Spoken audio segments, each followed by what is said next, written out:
Fala galerinha do segundo ano, espero que todo mundo esteja bem aí.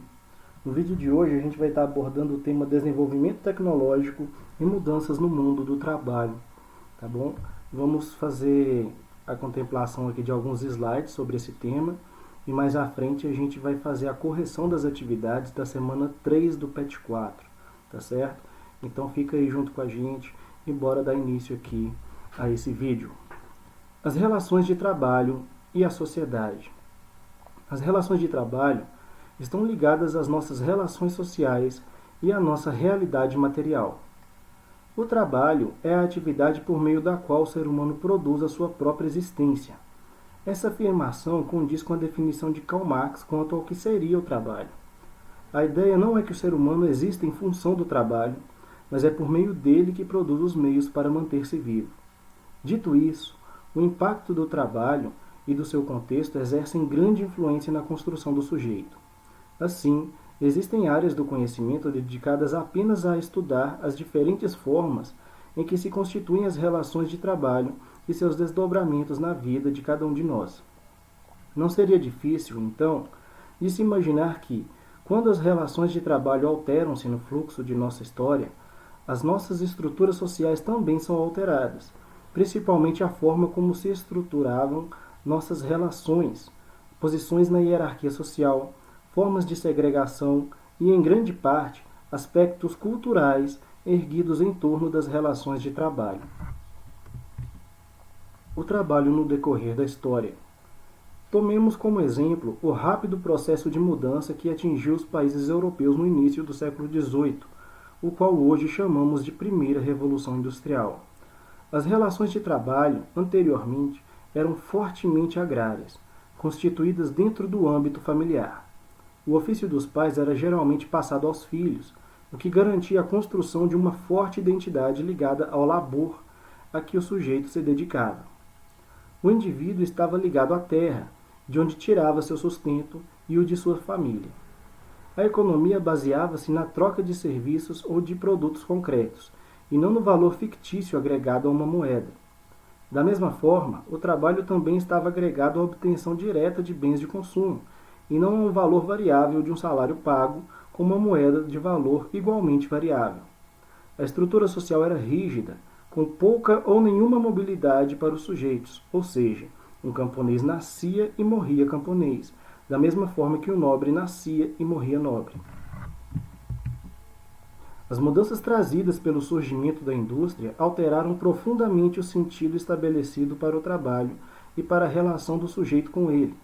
A impessoalidade nas linhas de montagem que a adoção do Fordismo trouxe, em que milhares de pessoas amontoavam-se diante de uma atividade repetitiva em uma linha de montagem, sem muitas vezes nem ver o resultado final de seu esforço, passou a ser a principal característica do trabalho industrial. O trabalho presente e futuro. As transformações de nossas relações de trabalho não pararam na Revolução Industrial, pois ainda hoje o caráter de nossas atividades modifica-se. Contudo, as forças que motivam essas mudanças são outras. A globalização é um dos fenômenos mais significativos da história humana, e da mesma forma que modificou nossas relações sociais mais íntimas, modificou também nossas relações de trabalho. A possibilidade de estarmos interconectados a todo momento encurtou distâncias e alongou nosso período de trabalho. O trabalho formal remunerado, que antes estava recluso entre as paredes das fábricas e escritórios, hoje nos persegue até em casa e demanda parte do nosso tempo livre. Haja vista a crescente competitividade inerente ao mercado de trabalho. A grande flexibilidade e a exigência por uma mão de obra cada vez mais especializada fazem com que o trabalhador dedique cada vez mais tempo de sua vida para o aperfeiçoamento profissional. Essa é uma das origens das grandes desigualdades sociais da sociedade contemporânea, uma vez que apenas aqueles que dispõem de tempo e dinheiro para dedicar-se ao processo de formação profissional, caro e exigente, conseguem subir na hierarquia social e econômica. A introdução da automação na produção de bens de consumo tornou, em grande parte, a mão de obra humana obsoleta, aumentando o trabalho do exército de trabalhadores e diminuindo o valor da força de trabalho nos países que dispõem de grande população, mas com baixa especialização. Como resultado, a situação do trabalho só piora, pois se preocupar com o bem-estar do empregado é algo caro, e na concepção que prioriza o lucro monetário, não é um investimento que garanta renda imediata. Capitalismo financeiro. O capitalismo financeiro corresponde à parte especulativa do sistema econômico, transformando valores monetários e títulos de ações em mercadorias. O capitalismo financeiro, também conhecido como capitalismo monopolista, é a fase do sistema capitalista caracterizada pelo crescimento da especulação financeira em torno de ações de empresas, juros, títulos de dívidas e outras formas de crédito que se transformaram em mercadorias, sendo comercializadas como tais. Diz-se que sua origem foi gradativa e ocorreu ao longo do final do século XIX e início do século XX, estendendo-se até os dias atuais. Podemos compreender que o marco para a consolidação do capitalismo financeiro foi o gradativo processo de transformação das empresas em ações, ou seja, a fragmentação dos títulos dessas empresas em várias ações que são comercializadas livremente. Os detentores da maior parte desses documentos, os sócios majoritários, são os que tomam as principais decisões, bem como aqueles que acumulam a maior parte do lucro dessas empresas. Outro fator importante referente à expansão do mercado financeiro foi a maior participação dos bancos, que se tornaram os maiores financiadores das empresas por meio de empréstimos ou investimentos diretos. Assim, o sistema bancário tornou-se muito próximo do industrial, constituindo uma complexa relação de complementaridade. Assim, podemos considerar que um marco desse fenômeno no processo econômico foi a Bolsa de Valores, que se tornou o principal símbolo do capitalismo financeiro. É na Bolsa de Valores que são negociadas as ações e os investimentos em empresas e por empresa, envolvendo negócios que envolvem a especulação de possíveis lucros futuros em relação a investimentos imediatos, o que é um fator de risco. Não por acaso, a maior crise da história do capitalismo foi marcada justamente pela quebra de uma bolsa de valores, no caso de Nova York, no ano de 1929, quando o sistema liberal entrou em colapso. Ainda hoje, quando as bolsas de valores de várias partes do mundo apresentam sucessivas quedas, a economia torna-se o centro das preocupações por parte da população e dos governos.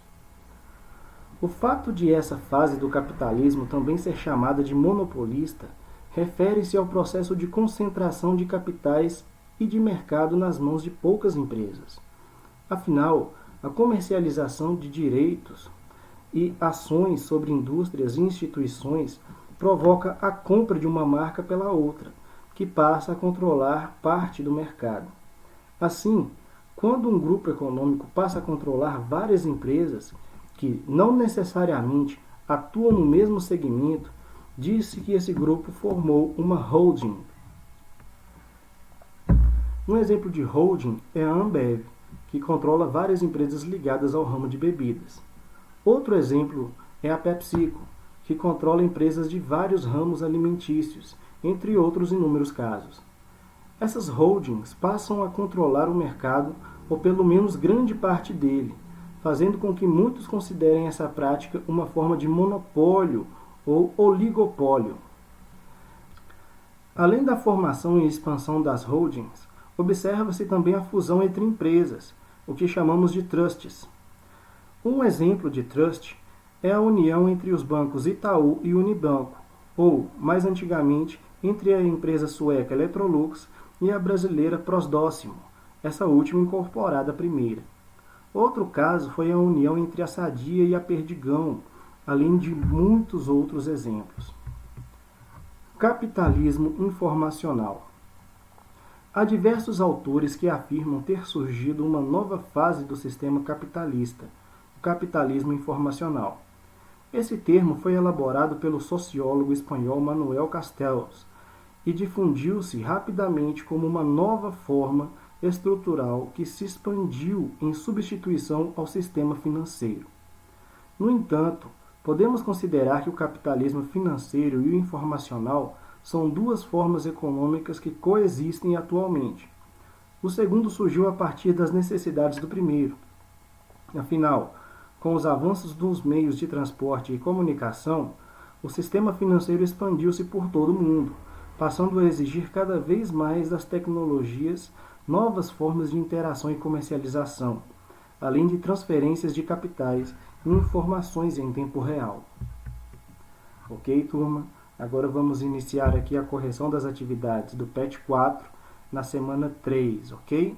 Desenvolvimento tecnológico e mudanças no mundo de trabalho. Inicialmente o PET ele vai trazer essa conceituação aqui dos termos capital, capital produtivo e capital especulativo. Ok? Capital refere-se a um ativo capaz de gerar um fluxo de rendimentos ao longo do tempo por meio de sua aplicação na produção. Essa definição inclui o dinheiro propriamente dito e também os investimentos financeiros, os estoques e os bens que podem ser aplicados para gerar riqueza. Capital produtivo é o recurso capaz de gerar riquezas e possibilitar a criação de oportunidades de trabalho para as pessoas de uma comunidade. Esse trabalho é investido em negócios, em fábricas que geram empregos e possibilitam a distribuição de renda. Capital especulativo é aquele apostado no mercado financeiro com o objetivo de obter lucros acima da média em um curto espaço de tempo. Ok? O PET ele também traz aqui esses materiais complementares, né? O texto As Relações de Trabalho e a Sociedade, do site Brasil Escola. O texto Capitalismo Financeiro, do site Brasil Escola. E o vídeo Qual a diferença entre capital produtivo e especulativo? Tá certo? Do YouTube. Todos esses materiais complementares estão disponíveis no formulário, os textos em forma de link e o vídeo disponível lá, só dá play. Recomendo que vocês acessem esses materiais para um melhor aprofundamento no tema, ok? Atividades. Agora é hora de testar seus conhecimentos. Lembre-se que as pesquisas e consultas são permitidas e bem-vindas para que você realize com sucesso as atividades. Inicialmente o PET aqui, vai trazer esse texto, o desenvolvimento tecnológico e as mudanças no mundo do trabalho. Vamos fazer a leitura aqui para a gente estar desenvolvendo as atividades. O desenvolvimento tecnológico, ligado à tecnologia da informação, gerou drásticas mudanças no mundo do trabalho. A robotização e a inteligência artificial, além de acelerar a produção e dinamizar o terceiro setor, o setor de serviços, colocou o trabalho humano em uma posição secundária, pois esse tipo de mão de obra é cada vez mais substituível. A expansão do fluxo de capital especulativo na globalização prioriza o sistema financeiro, que aumenta o capital a partir da especulação. Dessa forma, o sistema produtivo perde a relevância para o sistema financeiro, que multiplica o dinheiro por ele próprio. Esse fato representa o marco da hegemonia do capital financeiro mundial. A concentração de riquezas, acentuada pelo capitalismo financeiro, intensifica e agrava os problemas de desigualdades sociais no mundo, como a fome, o desemprego estrutural, a crise ambiental, econômica e política, a xenofobia e o racismo. Ok? Agora que iniciamos as questões. Responda as questões. Primeiro, conceitue capital. Ok, como que a gente pode conceituar capital? Vocês podem estar respondendo aí. Na economia, capital é qualquer ativo capaz de gerar um fluxo de rendimentos ao longo do tempo por meio de sua aplicação na produção. Este conceito inclui não apenas o dinheiro propriamente dito, mas também os investimentos financeiros, os estoques e os bens que podem ser aplicados para gerar riqueza, dentre outros. Ok? Depois vem a questão 2 aí. Explique a diferença entre capital especulativo e capital produtivo. Ok? O capital especulativo costuma ficar restrito a operações no mercado financeiro. Ele não é, portanto, materializado na economia real. Já o capital produtivo é aquele que cria valor por meio da transformação de insumos, incluindo a força de trabalho. É desse valor agregado que sai o lucro do investidor. Uma diferença importante entre esses dois tipos de capital é a sua estabilidade. Enquanto o capital especulativo busca retornos de curto prazo, o capital produtivo tem como horizonte o longo prazo. Por isso, uma economia que cresce mais baseada na entrada de capital especulativo do que produtivo é mais vulnerável a crises.